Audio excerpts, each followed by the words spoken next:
Let's move on to Tamsin now. So Tamsin Prideaux is based at the University of Edinburgh, and her exchange host was the University of Venice in Italy. And her presentation is Mapping Migrant Spaces in 17th Century Venice. So over to you, Tamsin. Hi, thank you. Okay, I'll just share my screen.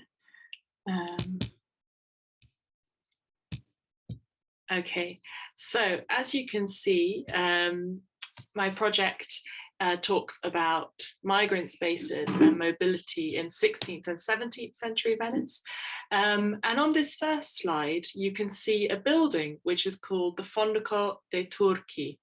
And this was created in 1621 to house Ottoman Turkish merchants who came to trade in Venice, and their goods as well. And I think this really represents the attitude of Venice towards the foreigner in this period, which is that Venice has been seen as both tolerant or also intolerant. However, I believe there's a kind of a constant tension between these attitudes. And in fact, Venice has to welcome foreign trade for various reasons, but yet they seek to control and segregate the other, both for economic and for religious reasons. So I'm going to talk a bit further about this research, but also about my exchange here in Foscari and how being hosted here has helped to broaden my interdisciplinary skills and foster really good conversations and connections with scholars. So I'm being hosted by the Foscari University of Venice, which is in many different beautiful palazzi in Venice. Palazzi are like palaces, and it's ideal kind of for me to be in the city when I'm thinking about these topics of foreignness. I'm very much almost embodying the experience of the people that I'm researching, which I think is one of the real benefits of being able to do this exchange and be in the city itself. And I'm hosted by a European Research Council project, much like Beatrice, which is the architectural culture of the Eastern Adriatic. And the investigator who's also my mentor, Jasenka Gudeli. And this project, I don't know if it's possible to follow the link. Can you see this? Can someone? Maybe I can't share that bit. Oh, well, maybe you can, I can show you the link later. And this project is a very broad kind of European Research Council project that looks at the knowledge exchange of architecture in the Adriatic, because at this time the Adriatic was part of a multilingual and multi-confessional context. So there were very many empires that it bordered, for example, the Ottoman Empire, the Habsburgs, the Venetian Stato d'Amar, which was the Venetian maritime empire. And so there was this kind of constant state of flux. So it's an ideal place to think about mobility. And being hosted by this project, I found very useful because my approach is primarily as a historian, and this project has multiple different disciplines within kind of broader field of history.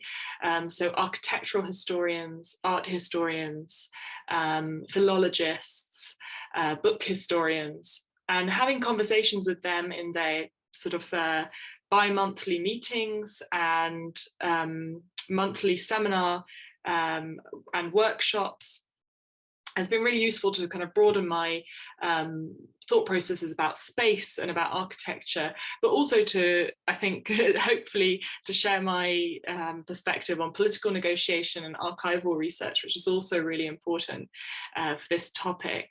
And the other thing that has been really helpful about this team is that it's actually a pretty international, or at least Europe-wide team, especially between Croatia and Italy. And so it's a core team of 6 members based at the university, and then there are 8 affiliated members from across Croatia, Slovenia, and Italy. And they're in different career stages, PhDs, postdocs, and professors. And so it kind of fosters a collaborative approach where you can present your research in sort of safe space and be challenged, obviously, but to think carefully about the concepts you're using, and maybe someone from art history could bring a different perspective into what I'm looking at, for example.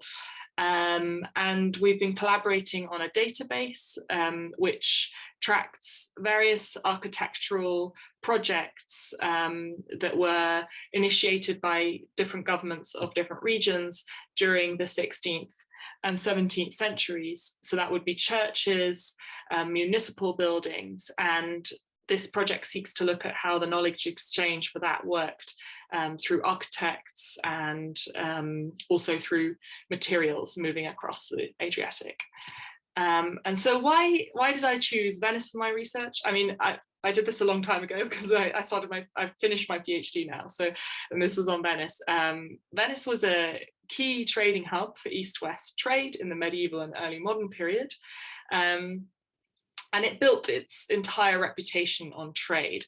And this meant that it's an ideal kind of atmosphere to study mobility and migration, to see how the city and the urban space is impacted by mobility and migration, but also how mobile migrants had to insert themselves in the city and what kind of tactics they used to survive, to live, to worship, to trade. And just really to think about all of these different aspects of the immigrant experience.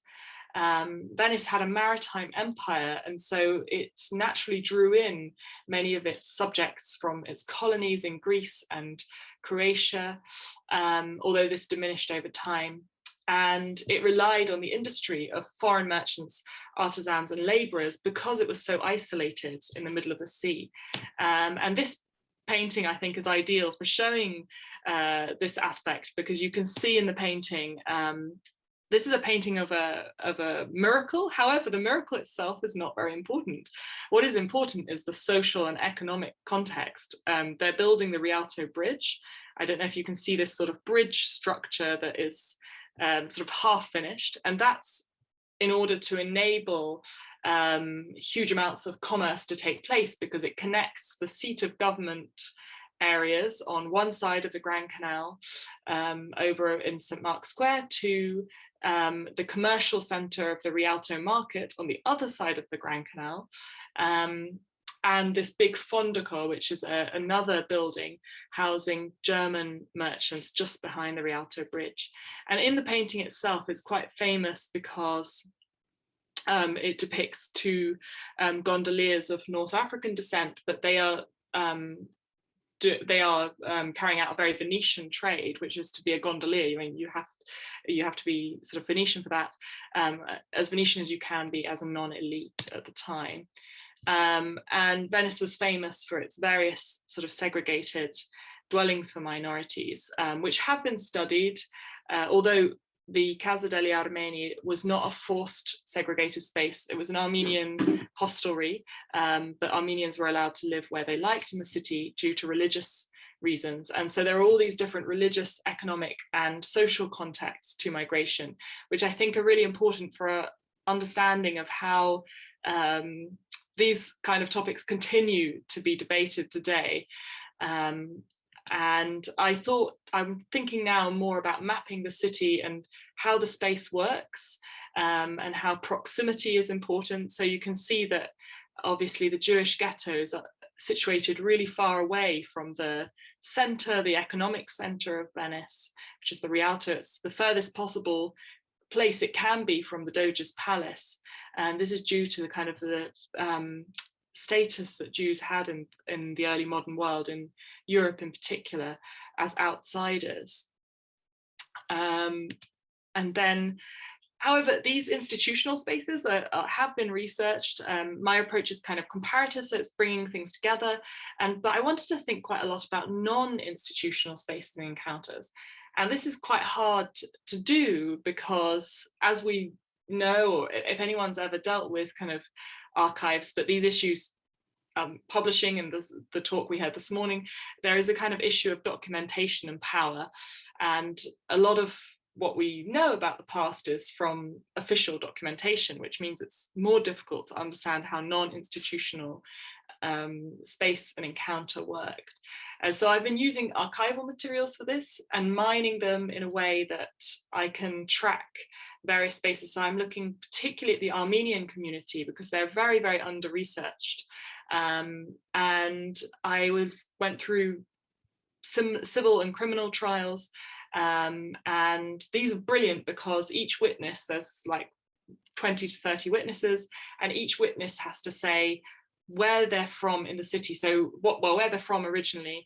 So they often even say the town in Persian Empire they might be from, but they say which street they're living in, and even which house they're living in, which house means who is renting it to them, because they're staying usually in lodging houses.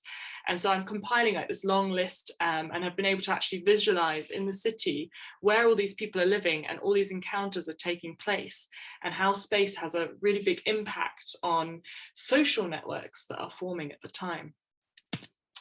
And what's also really important, and why it's very important to be in Venice itself, is to really think and observe the architecture that still stands today. So there's still 3 places that are continuing places of worship, which is the Slavic confraternity. Well, there's actually a big political debate about this, whether it's Dalmatian. I won't enter into that now. The Greek church and the Armenian church, which all still hold active religious ceremonies. And then you can see the kind of imprint of mobility on Venice's streets, because many of the street signs are named after different groups of people. So you have streets that are called of the Albanians, for example, and this street here is called Ruga Giuffa in the bottom pit part, and Giuffa is a corruption of the word Giulfa, because many Armenians were from Giulfa. And I'm creating an online exhibition of these visual materials, and next week I'll be attending Digital Humanities Summer School at the Venice Centre for Digital and Public Humanities, where we'll be thinking about heritage and how it gets shared, and I'll be connecting with lots of people there, and using various tools and techniques. And so there's many advantages to it, that it's available to anyone, anywhere, and there's a greater freedom to sort of experiment with immersive and digital kind of experiences like soundscapes and videos, to really give a sense of what it might be like to enter the city as a migrant in 16th century Venice. And also it's quite important to me, because Venice is such there's such an ecological and economic crisis to do with tourism and over tourism and mass tourism, to think about kind of different sustainable approaches to cultural heritage. And so actually talking with people here and talking with other academics and curators is really fundamental for thinking about ways in which we can address this problem. And this is finally just a little video from the Venetian Lagoon. And thank you very much for listening to my presentation.